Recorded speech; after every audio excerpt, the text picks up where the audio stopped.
Chapter 10. Risking the Flood. The rain was still coming down hard the next afternoon. Nate was down on the banks of the brook under the bridge while Mattie kept watch for police officers and highway workers. The police chief had come by earlier and warned everyone to stay clear of the brook.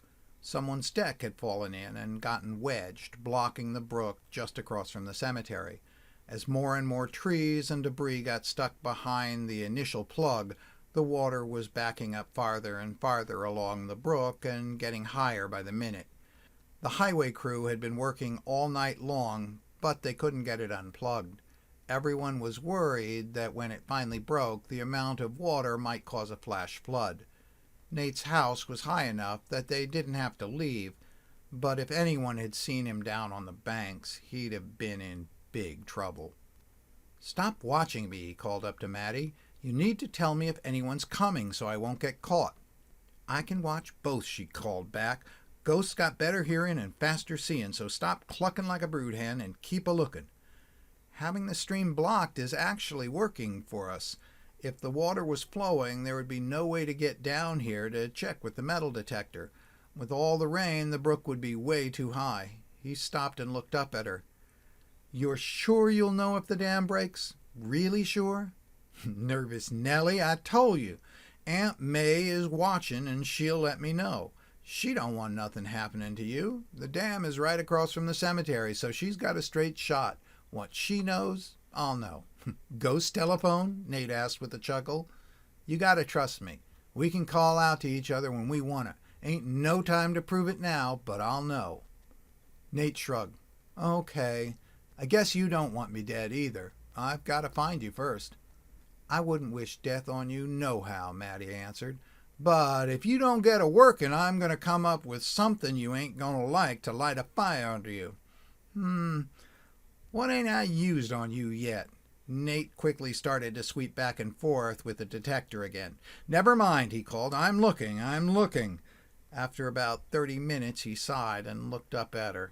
"Mattie, I've gone over both banks from right before the bridge to a few feet after.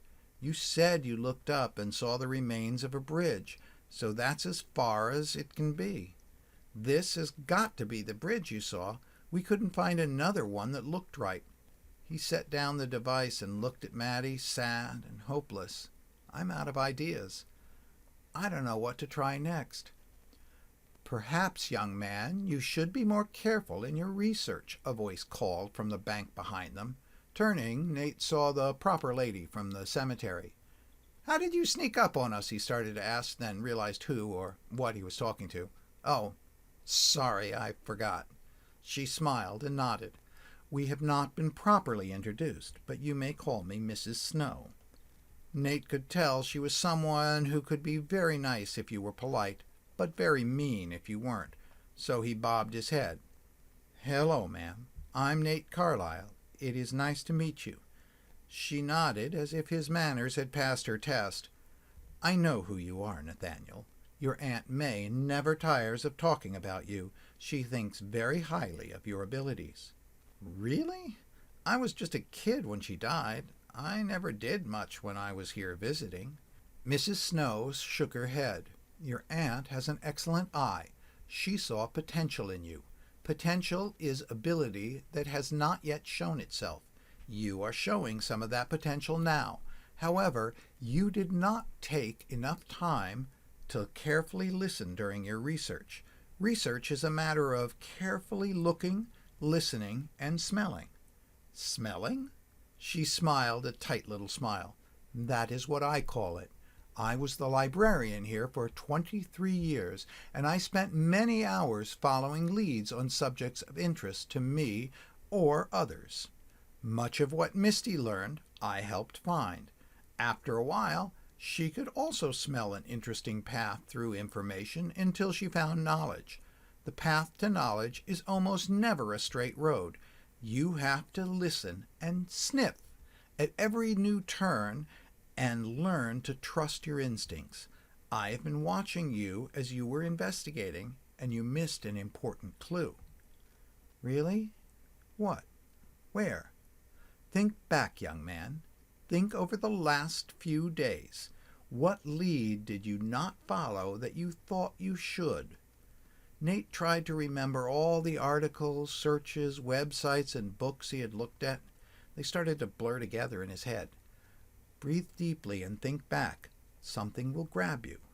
Suddenly, Nate opened his eyes. The archives, he said. I remember when Zena said there were archives with old articles and writings. I wanted to look at them, but then we found out about the metal detector. Mrs. Snow nodded. There are also pictures in the archives. Many pictures, including pictures of bridges and damage caused by the flood. Nate looked disappointed. That might give us a new clue for where else to look, but the library is closed today because the brook might flood, and it's already getting dark. If I wait until tomorrow when it's open, I may not find what we need before they fix the blockage, and when that happens, the brook will fill up again and shh! If Nate had wondered whether or not she had really been a librarian, that settled it. He had heard a lot of shushes in his time, and hers was a professional one for sure. He realized that one of the things he liked about Zena was that he had never heard her shush anyone. Mrs. Snow continued, Another thing a librarian can do, if the patron is working hard and being respectful, is help find information. Mrs. Snow's eyes twinkled a little bit, although she tried to keep a strict face. Besides, I don't need to look anything up. I was alive during the flood, so it's easy to tell you. Tell him what? Mattie asked, who was also a little intimidated by Mrs. Snow. You are looking under the wrong bridge, she answered simply. But we looked at the pictures of all the other bridges, Nate protested, and Mattie didn't recognize any of them. That was your mistake. You see, Mattie came here at night. After she died, she was confused for quite some time. She never realized that there was another bridge not far from here at the end of Main Street. That bridge was destroyed in the flood and was never replaced. It spanned the brook just before the brook empties into the river. That was the bridge she saw when she looked up. In the darkening day, Mattie and Nate looked down the brook. They could just make out the end of the brook, about a quarter-mile away, where they were now sure they would find Mattie's body. So close after all this time. They looked up toward Mrs. Snow to thank her, but she was already gone. Let's go now, Nate said. I might be able to get a few sweeps in before it's totally dark. Mattie shook her head. No way. I got a powerful want to go now too, Nate, but it's too dark. I can see, but you'll slip and fall or worse, and then we're cooked. Better you get some shut-eye, and I'll wake you up real early. We'll find me tomorrow morning right after dawn. I feel it in my bones. She thought a minute, then grinned. That's kind of a joke. I can feel in my bones that we're gonna find my bones. Nate rolled his eyes, then asked, Can you come get me? I thought there was something about my house that kept you out. You've never been in before. It ain't that I can't. It just gives me the willies, 'cause it's right aside that old shed where, well, you know, where I... Nate nodded. I understand. He turned to go. Okay, wake me when it's light, but be quiet. I don't want to try to explain to Mom why I'm getting up at dawn on a Saturday. Mattie nodded and turned. Mattie? Nate looked down, thinking, then looked up at her.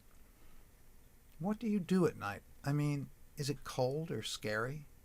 Mattie smiled and shook her head. Cold don't matter. Dark don't neither. Mostly I walk in the woods. Sometimes I go see Misty. It ain't a bother except when Pa's around. I'm used to it. Nate nodded. Maybe sometime after this is done, you can come spend the night. Mattie grinned. Depends on how messy your room is. First, let's get me found. Tonight, I'm gonna go poke around down to the end of the brook and see if I can figure out where to start tomorrow.